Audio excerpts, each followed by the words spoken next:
Corona की बेकाबू रफ्तार के बीच पीएम मोदी ताबड़तोड़ बैठकें कर व्यवस्था दुरुस्त करने में जुटे हुए हैं और इसी क्रम में पीएम मोदी ने अपना बंगाल दौरा रद्द कर दिया। पीएम मोदी आज कोरोना पर 3 बड़ी बैठक करेंगे। सबसे पहले सुबह 9 बजे प्रधानमंत्री कोरोना के हालात की समीक्षा करेंगे।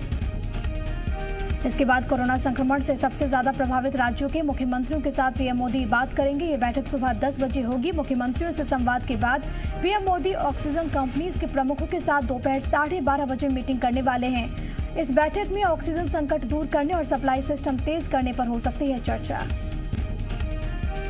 लीडर क्लाइमेट समिट में शामिल हुए प्रधानमंत्री मोदी कहा, वैश्विक महामारी का सामना कर रही मानवता जलवायु परिवर्तन का खतरा टला नहीं है। देश भर में ऑक्सीजन की कमी को देखते हुए गृह मंत्रालय ने अगले आदेश तक इंडस्ट्रियल पर्पस के लिए ऑक्सीजन की सप्लाई पर रोक लगा दी। ऑक्सीजन की किल्लत पर सुप्रीम कोर्ट ने कहा, देश में नेशनल इमरजेंसी जैसे हालात, आज भी होगी सुप्रीम कोर्ट में सुनवाई। वेदांता ने ऑक्सीजन उत्पादन के लिए सैटेलाइट प्लांट फिर से खोलने की सुप्रीम कोर्ट से मांगी इजाजत। तमिलनाडु के तुतिकोरिन प्लांट पर आज होगी सुनवाई। यूपी में कोरोना के हालात पर सीएम योगी ने की उच्च स्तरीय समीक्षा बैठक। गैर जरूरी डर का माहौल बनाने, अफवाह फैलाने वालों के खिलाफ कड़ी कार्रवाई के निर्देश। 1 मई से 18 साल से ज्यादा उम्र के लोगों को कोरोना वैक्सीन के लिए 28 अप्रैल से शुरू होगा रजिस्ट्रेशन। स्वास्थ्य मंत्री डॉक्टर हर्षवर्धन ने कहा, लोग हो जाएं तैयार। कोरोना ने भारत पर लगाना शुरू किया ट्रैवल बैन। हांगकांग और ब्रिटेन के बाद कनाडा ने भी भारत जाने वाली उड़ानें रोकी। आखिर टूट गई नदीम श्रवण की जोड़ी। दिग्गज म्यूजिक डायरेक्टर श्रवण राठौड़ का कोरोना से निधन, फैंस ने जताया दुख। बंगाल में बेकाबू कोरोना के बीच चुनाव आयोग का एक्शन। रोड शो और बाइक रैली पर लगाया बैन। जनसभा में नहीं होने चाहिए 500 से ज्यादा लोग।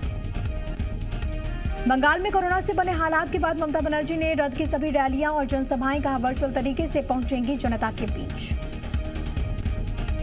मुख्यमंत्री भूपेश बघेल आज जिला पंचायत अध्यक्षों और जिला पंचायत सीईओ के साथ कोरोना के रोकथाम टीकाकरण के संबंध में करेंगे चर्चा। मुख्यमंत्री वर्चुअल तरीके से करेंगे मीटिंग। बैठक में सीएम राज्य के ग्रामीण क्षेत्रों में कोरोना संक्रमण के रोकथाम, इलाज और टीकाकरण के लिए उठाए गए कदमों की समीक्षा करेंगे। मुख्यमंत्री भूपेश बघेल कोरोना से बचाव के तरीकों के संबंध में जरूरी दिशा निर्देश भी देंगे।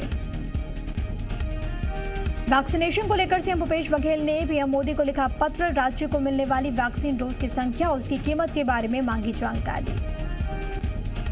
पत्र में सीएम भूपेश बघेल ने लिखा कि राज्य और केंद्र को मिलने वाली वैक्सीन की कीमत एक समान होनी चाहिए, जिससे ज्यादा से ज्यादा लोगों को वैक्सीन लग सके। पत्र में राज्य को हर महीने मिलने वाली वैक्सीन की संख्या की जानकारी मांगी गई। कोरोना महामारी को लेकर सीएम भूपेश बघेल ने अधिकारियों के साथ वर्चुअल मीटिंग की। कोरोना से लड़ने के लिए अधिकारियों को दिए जरूरी दिशा निर्देश। इस दौरान सीएम ने महापौर निधि और पार्षद निधि को कोरोना संक्रमण रोकने और उपचार की व्यवस्था में खर्च करने के दिए निर्देश। वहीं सीएम ने गरीबों को 2 महीने का एक साथ राशन उपलब्ध कराने, संक्रमितों को कोरोना किट उपलब्ध कराने की बात अधिकारियों से कही। सीएम ने साफ किया कि कोई भी बिना टेस्टिंग से राज्य में प्रवेश नहीं कर पाए। इसके लिए सीमावर्ती इलाकों पर प्रशासन अपनी नजर रखे। बाहर से आने वाले हर व्यक्ति का कोरोना टेस्ट हो। सीएम शिवराज सिंह चौहान ने कोरोना चेन तोड़ने के लिए नगरीय निकायों के जनप्रतिनिधियों को वीडियो कॉन्फ्रेंसिंग से संबोधित किया, जरूरी दिशा निर्देश दिए। इस दौरान सीएम ने कहा कि कोरोना से लड़ाई लंबी चलने वाली है, इसलिए इसकी जड़ों पर प्रहार करना होगा। सीएम ने कहा कि संक्रमण की चेन तोड़ना मूल मंत्र है। जनप्रतिनिधियों को संबोधित करते हुए सीएम ने कहा कि 30 अप्रैल तक लोग घरों में रहें। अगर लक्षण दिखे तो टेस्ट के बाद रिपोर्ट आने का इंतजार न करें, बल्कि दवाई खानी शुरू कर दें। एमपी में कोरोना का कहर जारी है। बीते 24 घंटे में एमपी में 12,384 नए पेशेंट मिले हैं। 75 लोगों की जान गई है। 24 घंटे में इंदौर में सबसे ज्यादा 1,781 मामले रिपोर्ट हुए। राजधानी भोपाल में 1,729 नए मरीज। एमपी में इस वक्त कोरोना के 84,957 केस एक्टिव हैं। प्रदेश में कोरोना मामलों की पॉजिटिविटी रेट बढ़कर 24.02%। एमपी में अब तक कोरोना से 4,863 लोगों की मौत। पूर्व लोकसभा अध्यक्ष और पूर्व सांसद सुमित्रा महाजन के निधन की झूठी खबरें फैल रही हैं। सोशल मीडिया पर फेक मैसेज वायरल हो रहा है। सुमित्रा महाजन के छोटे बेटे मंदार महाजन ने इस अफवाह का खंडन किया। उन्होंने कहा कि सुमित्रा महाजन पूरी तरह से स्वस्थ हैं। कोरोना काल में रेमडेसिविर इंजेक्शन की कालाबाजारी जारी है। जबलपुर पुलिस ने इंजेक्शन की कालाबाजारी करने वाले 5 लोगों को गिरफ्तार किया। 2 डॉक्टर शामिल हैं। पकड़े गए आरोपियों से 4 रेमडेसिविर इंजेक्शन भी मिले। आरोपी हजारों रुपए लेकर इंजेक्शन बेचते थे। इनके पास से बरामद इंजेक्शन निजी अस्पताल में भर्ती कोरोना मरीजों को लगने थे। पुलिस 5 आरोपियों से पूछताछ कर रही है, जिसके बाद कई और अहम खुलासे हो सकते हैं।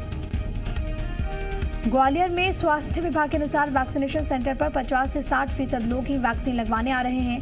ऐसा लोगों में वैक्सीन के प्रति डर भी हो सकता है। जिले में 35 टीकाकरण केंद्र पर एक दिन में केवल 1600 लोगों ने ही टीका लगवाया। हैरानी की बात यह है कि इनमें से 5813 हेल्थ वर्कर, 10,713 फ्रंटलाइन वर्कर हैं जो बार बार बुलाने पर भी दूसरा डोज लगवाने नहीं आ रहे हैं।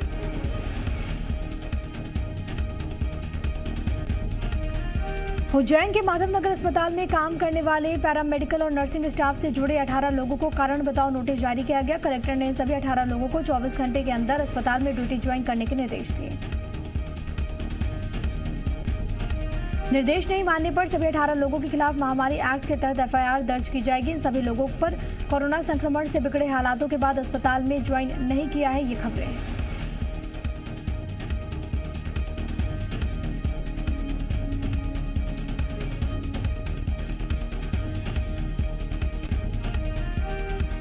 उज्जैन में स्वास्थ्य सेवाएं महामारी के वक्त किस कदर बेहाल है, इसकी बांगी उस वक्त देखने को मिली जब मरीज को वक्त पर एम्बुलेंस नहीं मिली। मरीज की तबीयत बिगड़ती देख आनन फानन में परिजनों ने ठेला गाड़ी को ही एम्बुलेंस बना लिया और उसी में ऑक्सीजन सिलेंडर रखकर मरीज को अस्पताल पहुंचाया।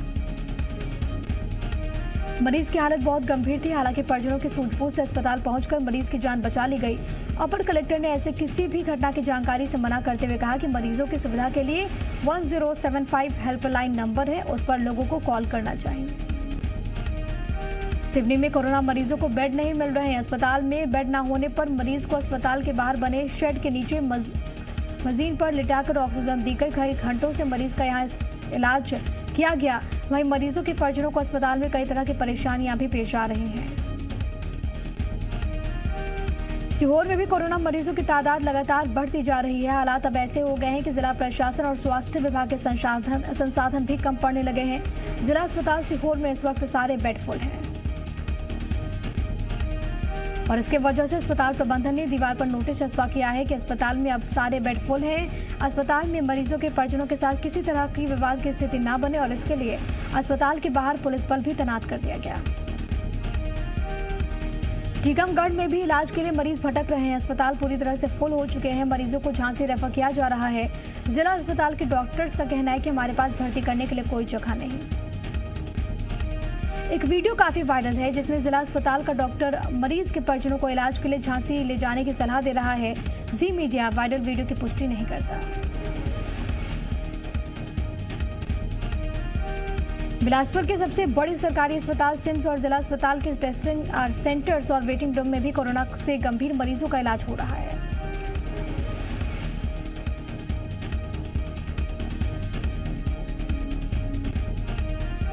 वहीं कोरोना संक्रमण की तेज होती रफ्तार और संक्रमितों के बढ़ते हुए मामलों को देखते हुए प्रशासन ने जिला अस्पताल में संचालित डेडिकेटेड कोविड अस्पताल में 50 ऑक्सीजन सपोर्टेड बिस्तर बढ़ाने की लगभग पूरी तैयारी कर ली है। धमतरी जिले के वेंटिलेटर दुर्ग भेजने की खबर पर बीजेपी विधायक रंजना साहू भड़क गई। उन्होंने नाराजगी जताते हुए कहा कि अगर ऐसा हुआ तो वो धरने पर बैठ जाएंगे। हालांकि कलेक्टर ने साफ किया कि कोई भी वेंटिलेटर अन्य जिलों में नहीं भेजा जाएगा, बल्कि धमतरी में 8 वेंटिलेटर की व्यवस्था और की जा रही है। जिले में संचालित सरकारी और निजी अस्पतालों में अभी 20 से 22 वेंटिलेटर और ऐसे में मरीज बढ़ने से नाकाफी साबित हो रहे हैं, जिससे स्थानीय विधायक वेंटिलेटर बढ़ाने की कोशिश कर रहे हैं। ऐसे में जब उन्हें वेंटिलेटर शिफ्ट करने की खबर मिली तो वो भड़क गए। छत्तीसगढ़ के गृह मंत्री ताम्रध्वज साहू ने भिलाई के सेक्टर 6 में कोविड आइसोलेशन सेंटर का उद्घाटन किया। 150 बिस्तर की क्षमता वाले इस आइसोलेशन सेंटर में कोरोना मरीजों को फ्री में चिकित्सा सुविधा मिलेगी। इसके साथ ही उनके खाने पीने का भी ध्यान रखा जाएगा। 150 बेड वाले आइसोलेशन सेंटर में 40 बिस्तर में ऑक्सीजन की भी सुविधा है और इस सेंटर का संचालन कलेक्टर की देखरेख में होगा।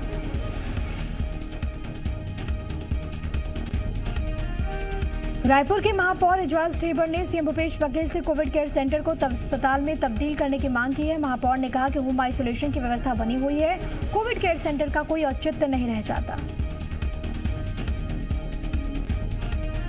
एजाज ढेबर ने कहा कि कोविड केयर सेंटर को अस्पताल में बदल देना चाहिए, जिससे अस्पतालों के लिए भटक रहे गंभीर मरीजों को इलाज मिल पाए। उन्होंने कहा कि सीएम ने उनकी मांग को गंभीरता से लिया है, जल्द ही इस बारे में आदेश जारी हो सकते हैं। जबलपुर सांसद राकेश सिंह ने जबलपुर के कोरोना संक्रमित मरीजों को बड़ी राहत दी है। सांसद राकेश सिंह ने जबलपुर जिला प्रशासन को 6,500 रेमडेसिविर इंजेक्शन मुहैया कराए हैं। इनमें से 4,800 इंजेक्शन सांसद ने जबलपुर कलेक्टर को सौंपे, जबकि बाकी 1,700 इंजेक्शन भी अगले 48 घंटे में जबलपुर पहुंच जाएंगे। इसी के साथ सांसद राकेश सिंह ने अपने स्तर पर भिलाई ऑक्सीजन प्लांट से बात करते हुए जबलपुर के लिए 4 ऑक्सीजन टैंकर की व्यवस्था की है। इंदौर में कोरोना महामारी को हराने के लिए सबसे बड़ा कोविड केयर सेंटर बनकर तैयार हो चुका है। खंडवा रोड पर राधा स्वामी सत्संग परिसर में मां अहिल्या कोविड केयर सेंटर बनाया गया। 6,000 बेड बढ़ाने की क्षमता है। फिलहाल यहां पर 600 बेड से शुरुआत की गई। इंदौर के सबसे बड़े कोविड सेंटर में मरीजों का बेहतर तरीके से ख्याल रखा जाएगा। यहां मरीजों के खाने पीने का पूरा ख्याल रखा जाएगा। मरीजों को तनाव ना हो, उनका मनोरंजन होता रहे, इसके लिए LED स्क्रीन लगाई गई है। इसमें उन्हें धार्मिक फिल्में दिखाई जाएंगी। कांग्रेस विधायक प्रवीण पाठक ने आग्रह पर उनके एक साथी ने ओडिशा से ऑक्सीजन के 5 बड़े टैंकर निःशुल्क ग्वालियर देने का भरोसा दिया। जल्द ही टैंकर ग्वालियर लाए जाएंगे।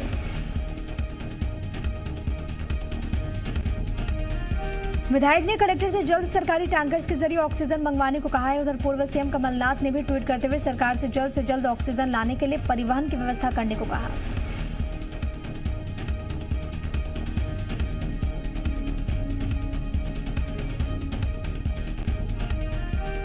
बालाघाट के वारासिवनी में अभी तक कोविड सेंटर नहीं खोले जाने पर खनिज विकास निगम के अध्यक्ष और विधायक प्रदीप जायसवाल कलेक्टर पर जमकर बरसे। उन्होंने कहा कि क्षेत्र में कोरोना बहुत तेजी के साथ फैल रहा है, प्रशासन व्यवस्था करने में नाकाम है। वारासिवनी में 50 बेड वाला कोविड केयर सेंटर शुरू होना था, जो अभी तक नहीं हो पाया। वहीं एसडीएम ने स्टाफ की कमी का हवाला देते हुए कहा कि कोविड सेंटर की तैयारी पूरी कर ली गई है। डॉक्टर और पैरामेडिकल स्टाफ मिलते ही इसे शुरू कर दिया जाएगा। शाहजहांपुर के अस्पताल में इंजेक्शन लूट मामले में कलेक्टर ने सिविल सर्जन शुभम गुप्ता सहित कमेटी के सभी डॉक्टर को कारण बताओ नोटिस जारी कर जल्द से जल्द जवाब मांगा है। कलेक्टर ने कारण बताओ नोटिस जारी करते हुए पूछा है कि ऐसी क्या इमरजेंसी थी कि मरीजों को रात 12 बजे से 1 बजे तक इंजेक्शन बांटे गए।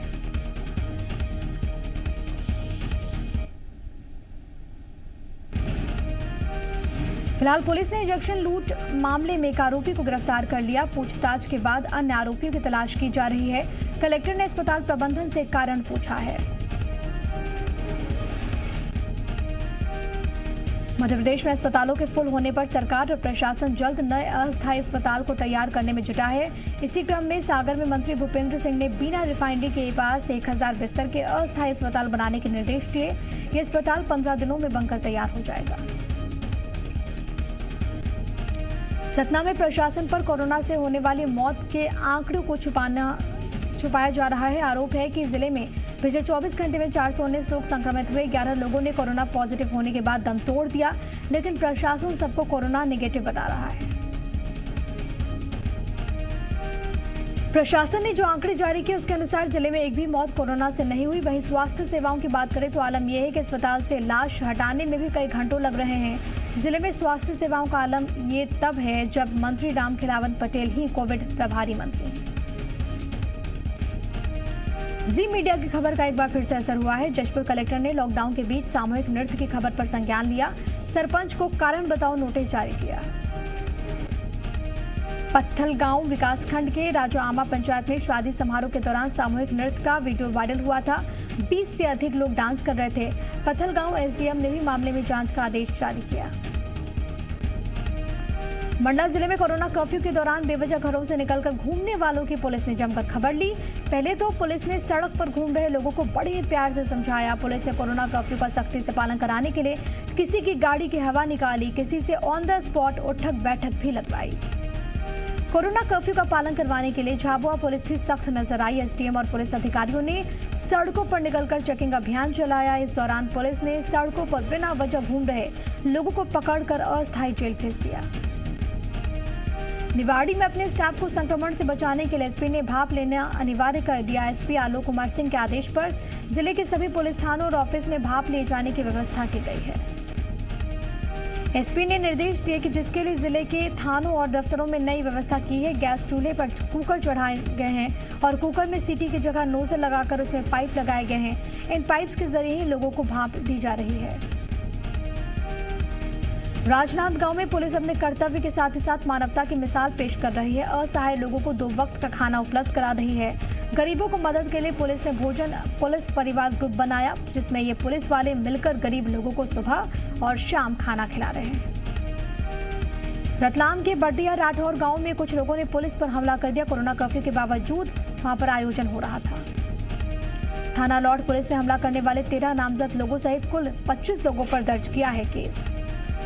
मंडला के बमहनी स्वास्थ्य केंद्र में तैनात डॉक्टर संतोष मरावी पर बीती रात हुआ जानलेवा हमला, पुलिस जांच में जुटी। डॉक्टर के साथ मारपीट की पूरी घटना सीसीटीवी कैमरे में हो गई है कैद। मुख्य आरोपी पंकज पटेल नाम का बताया जा रहा युवक। सतना में देर रात भीषण हादसा, 3 लोगों की गई जान, कई लोग जख्मी। घायलों को रीवा मेडिकल अस्पताल में किया गया एडमिट। हादसे का शिकार हुआ परिवार तिलक लेकर लौट रहा था। सिवनी से वैक्सीन लेकर जबलपुर आ रहा पिकअप वाहन अनियंत्रित होकर पलट गया। जानकारी मिलते ही वरीय अधिकारी पहुंचे। नरसिंहपुर में पुलिस का ममता से भरा चेहरा भी दिखा। जब पुलिस को 16 महीने की बच्ची लावारिस हालत में मिली तो पुलिस ने उसे गोद में उठा लिया। पुलिस लावारिस बच्ची के माता पिता की तलाश में जुटी हुई है। जांजगीर चांपा में एक युवक को child line pornography Facebook messenger से शेयर करने के आरोप में गिरफ्तार कर भेजा गया जेल। आरोपी रामदयाल डहरिया ने जब अपने फेसबुक मैसेंजर से इसे शेयर किया, तत्काल ही एनसीआरबी गृह मंत्रालय दिल्ली की टीम ने उसे ट्रेस कर लिया। रतलाम में पूर्व बीजेपी विधायक के बेटे का शव पेड़ पर फंदे पर लटका मिला। घटना की जानकारी के बाद पुलिस मौके पर पहुंची। पूर्व बीजेपी विधायक मथुरालाल डामोर के 40 साल के बेटे जगदीश डामोर रोज की तरह सुबह अपने खेत जाने का कहकर घर से निकले थे।